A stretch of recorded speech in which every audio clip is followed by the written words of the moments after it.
Kos Tua Banyuwangi, cerita ini ditulis oleh akun Twitter yang bernama Payung Hitam. Berdampingan dengan lelembut adalah hal yang melelahkan. Cerita dari followers dan pembaca setia Payung Hitam ini benar-benar pengalaman yang kurang enak selama kuliah.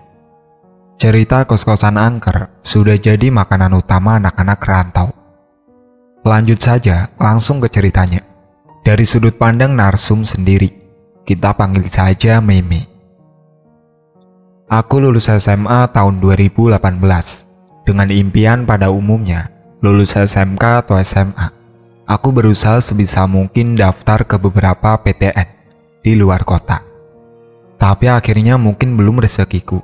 Gak ada satupun PTN yang terima.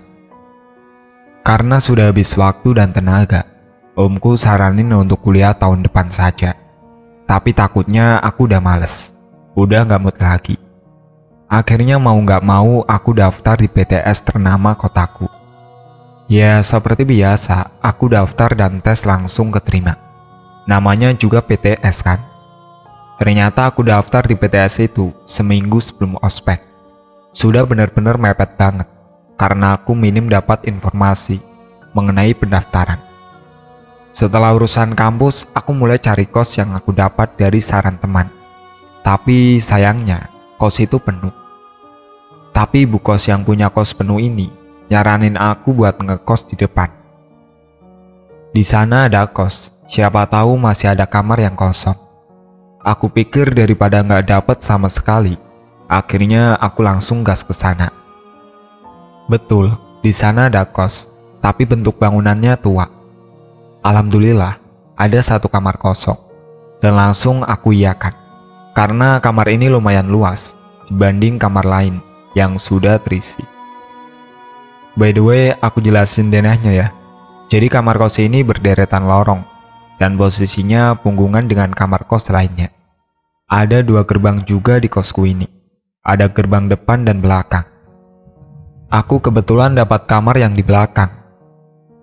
Suasananya memang sangat singup, anyep-anyep gelap beratmosfer seram gitu. Bisa bayangin gak sih? Soalnya gak tahu bahasa Indonesianya apa. Ya aku maklum karena bangunannya tua.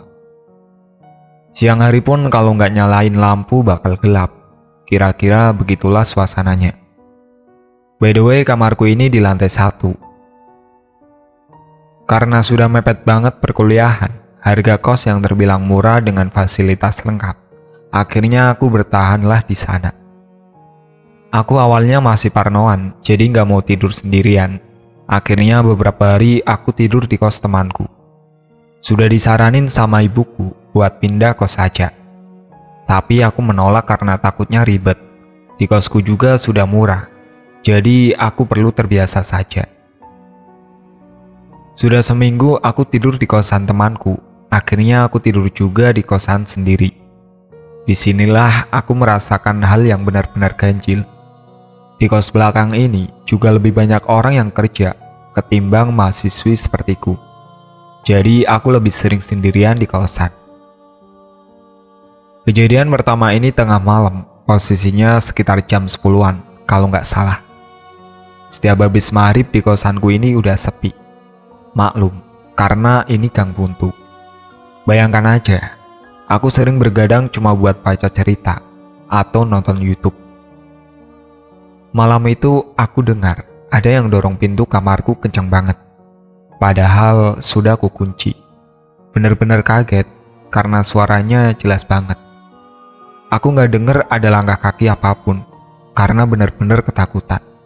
Aku memutuskan untuk tidur. Kejadian ini gak cuma sekali sebetulnya.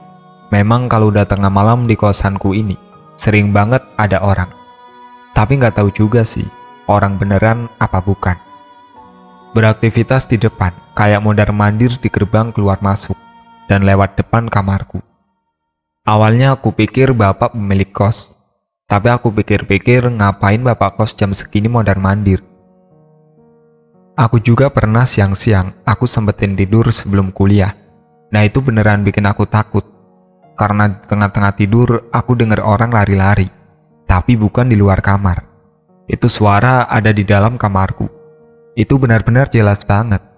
Jadi buat aku langsung melek seketika. Karena masih setengah sadar, namanya juga orang baru banget bangun. Jadi di situ ada kayak bayangan hitam berpostur orang. Sempet aku mau pegang, tapi nggak bisa. Dan masuk ke puncak kejadian yang bikin aku benar-benar takut. Kalau yang aku ceritain tadi mungkin masih bisa mikir positif ya, karena kayak yang samar-samar aja. Mungkin aku kecapean atau sekedar ngelindur. Masih ada kemungkinan-kemungkinan yang itu masih orang, dan alasan logis lainnya. Ini kejadian seminggu sebelum ada wisuda, antara tahun 2019-2020 kayaknya. Aku lupa. Seperti biasa, aku bergadang sambil nonton YouTube. Di situ aku inget banget, itu masih weekday atau hari kerja. Jadi di kamar-kamar depan masih ada mbak-mbak kos lainnya. Tapi di kos belakang, aku sendirian. Tepatnya pas jam 11 lewat 20 malam. Aku masih inget banget posisinya, kebelet pipis. Jadi sekalian cuci muka terus tidur. Jadi aku langsung ke kamar mandi yang ada di tengah-tengah perbatasan antara kamar depan dan belakang. Tapi harus ngelewatin dapur sama tempat cuci piring yang gelap. Ada sih lampu, cuma tiap dinyalain pasti ada aja yang matiin, gak tahu siapa. Jadi udah gak pernah ada yang nyalain lagi. Nah, waktu itu keadaannya sepi banget. Aku masuklah ke kamar mandi, nyalain keran. Karena malam gak ada yang pakai air selain aku. Jadi keran di kamar mandi nyala gede. Tahu kan suara air keran yang deras banget. Samar-samar di tengah isi air kebak, aku dengar jelas banget suara orang nyanyi, kayak anak kecil, tapi suaranya mirip banget sama salah satu mbak kos yang emang punya suara kayak anak kecil. Tapi anehnya, nyanyian tuh kayak yang keras, lebih nyuruh matiin keran, karena berisik. Aku kaget tengok kanan kiri, terus buru-buru nuntasin urusanku setelah itu, cabut ke kamar. Besoknya pulang kuliah, aku gak berani pulang ke kos, dan milih diem di kos temanku. Sebut aja namanya Eli. Numpang mandi sekalian, karena masih terngiang-ngiang kejadian semalam. Terus temanku nanya, kenapa tumben banget aku pulang kuliah gak langsung pulang. Barulah di situ aku jelasin cerita tadi malam, secara lengkap. Dan temanku ini ngusulin supaya ditanya langsung ke mbak kos, yang suaranya kayak anak kecil itu, buat mastiin aja. Mbak Dita, semalam jam 11-an ke kamar mandi nggak? Tanyaku ke Mbak Dita pas sampai di kosan. Nggak ada sih, teman-teman juga dari jam 9 udah pada tidur, kata Mbak Dita yang juga kebingungan di situ. Ngelihat ekspresi Mbak Dita, aku langsung mikir, jadi siapa semalam yang aku dengar nyanyi-nyanyi? Karena aku ketakutan, aku langsung cerita lagi ke temanku si Eli yang tadi. Akhirnya dia nyuruh aku buat mandi di kosannya saja. Jadi sambil nunggu malam tiba, baru aku pulang, supaya pas pulang tinggal tidur aja. Kejadian ini aku ceritain ke mbak yang kamarnya di sampingku pas, tapi cuma lewat chat aja.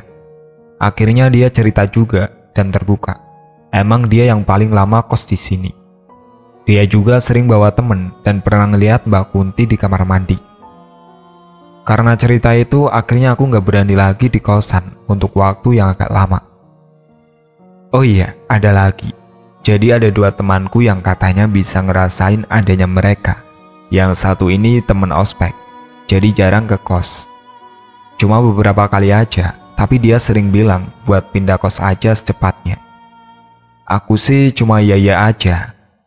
Dia bilang ada sesuatu di depan pagar bagian belakang, sama di rumah kosong pojok depan kos. Dan temanku satunya ini, dia yang ngalamin, yang akhirnya aku benar-benar yakin kalau kos ini emang berhantu. Kejadian terakhir inilah yang bikin aku yakin banget kos ini berhantu. Jadi pas banget Amin 1 wisuda, ada temanku satu yang seprodi berniat menginap di kos. Malamnya emang gak ada apa-apa, masih aman, dan kita juga bergadang. Nah, kejadian besoknya, setelah acara, temanku ini, Niatnya istirahat di kosku, biar pulangnya nanti, habis maghrib sekalian. Jadi singkat cerita, sudah tepat maghrib ini, aku selesai makan. Posisinya temanku duduk di pintu, buat nahan pintunya, biar nggak nutup. Aku pamit ke dia, buat nyuci piring, sekalian ambil wudhu. Dia yain di situ. Setelah selesai nyuci piring sama sekalian wudhu, aku balik ke kamar. Anehnya, pintu kamar ketutup. Yang aku yakin tadi kebuka, dan temanku ini udah biasa kalau di sini duduk di situ. Karena katanya ngerasa gerah, padahal udah ada kipas. Gak mikir aneh-aneh, ya udah aku masuk ke kamar. Dan anehnya, dia diem aja di kamar sampai aku selesai sholat. Habis itu dia pamit mau pulang. Aku tanya, kenapa dia diem aja? Cuma dia jawab gak apa-apa. Nanti aku ceritain kalau udah sampai rumah. Besoknya ini pas hari Sabtu, aku di kos sendirian. Barulah temanku yang kemarin cerita. Kalau pas kemarin aku pamit nyuci piring gak selang lama, dia lihat dari ekor matanya yang jelas kelihatan. Karena dia duduknya pas di pintu. Ada cewek pakai baju putih. Jalannya cepet banget ke arah gerbang. Dan anehnya, dia nggak denger langkah kaki. Karena dia takut, akhirnya dia milih buat ngecek aku masih di kamar mandi atau nyuci piring apa enggak. Karena nggak biasanya juga aku lewat-lewat aja, nggak banyak ngomong. Dan benar saja, pas dia nengok itu, aku posisi masih ada di dapur, lagi nyuci piring. Aku juga malam itu nggak pakai baju putih, tapi baju merah. Dia juga cerita, pas jalan pulang lewat depan kamar mandi. Dia ngerasa nggak enak, kayak ada sesuatu yang beda di daerah sekitar kamar mandi. Ya Allah, takut banget aku waktu itu. Tapi alhamdulillah, sekarang udah nggak ngekos karena kuliah daring. Segitu aja cerita dari narsum, sekaligus pembaca setiap payung hitam. Itulah akhir cerita Kos Tua Banyuwangi yang ditulis oleh akun Twitter yang bernama Payung Hitam. Sekian dari saya. Assalamualaikum warahmatullahi wabarakatuh.